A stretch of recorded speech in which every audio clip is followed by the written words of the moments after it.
Hello everybody, and welcome to another installment of Chance Paladin Reads His Books, called the P&W Affliction series.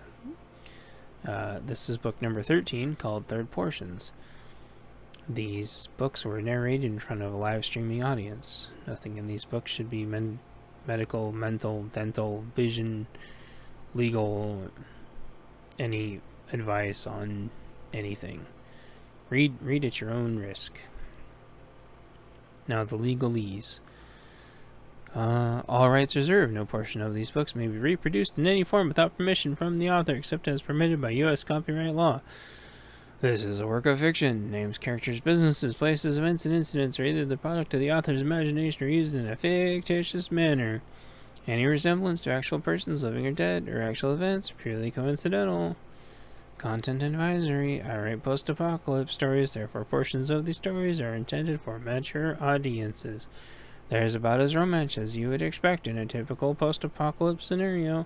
Explicit sexual acts were included are germane to the story and not intended to be gratuitous or fetishized. There isn't really any hard swearing worse than what you try on cable. There's a moderate range of violence as would be expected in a post-apocalyptic story. However, the suffering aspects are not deliberately glamorized or embellished upon. Please enjoy responsibly, and if you like the books, tell your friends. Forward. As our greatest innovations catapult us towards unparalleled prosperity, a comparatively powerful opposing force allows an equal failure to be possible.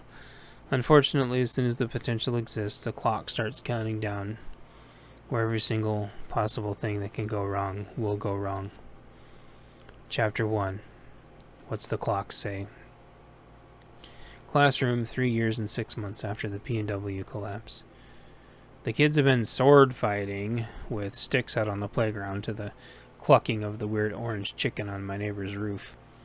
The kids weren't supposed to be horsing around with sticks, of course, because they could poke each other's eyes out. I let them, though, as long as they didn't get too aggressive.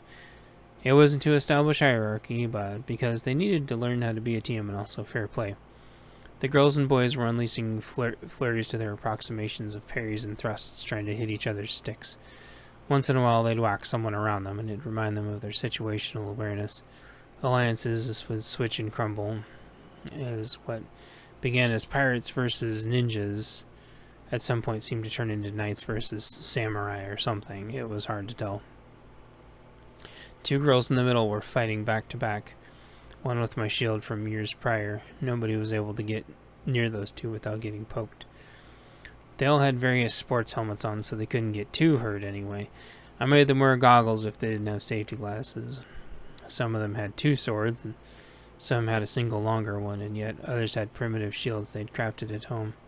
The kids really got into it, and all had fantasy names for themselves.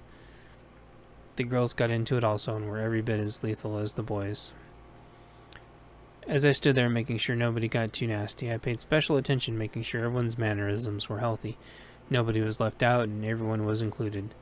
The gang of little stick wielders was doing well, smacking and thwacking each other when one kid came to me yelling about how the other kid had hit him in the arm.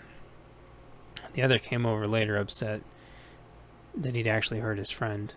They both asked me what to do. I thought for a moment and explained that when you get hit in the arm, you have to drop what was in that hand and switch hands and keep going.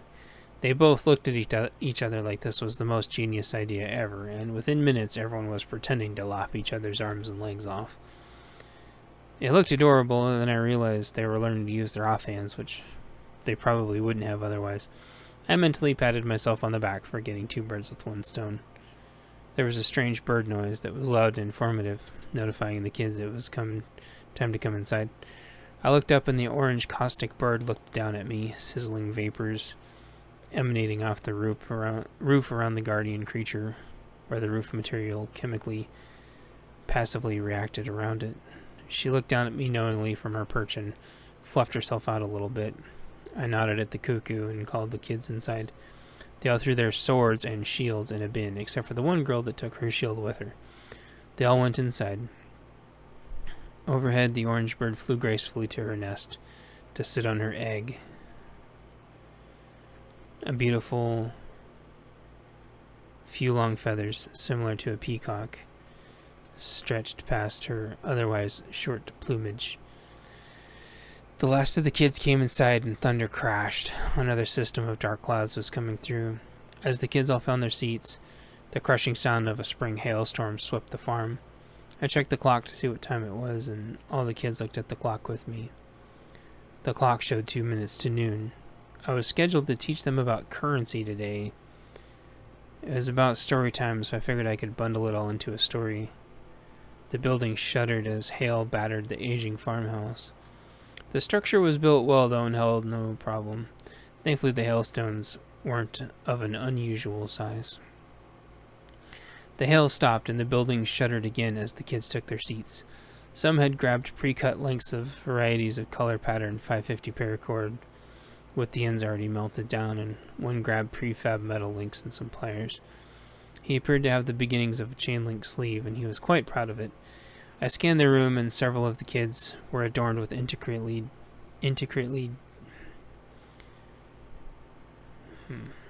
designed paracord bracelets and necklaces.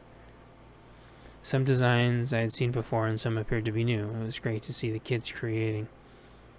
It felt like a shallow quake, but quite a low scale. I wasn't even sure that the kids felt it.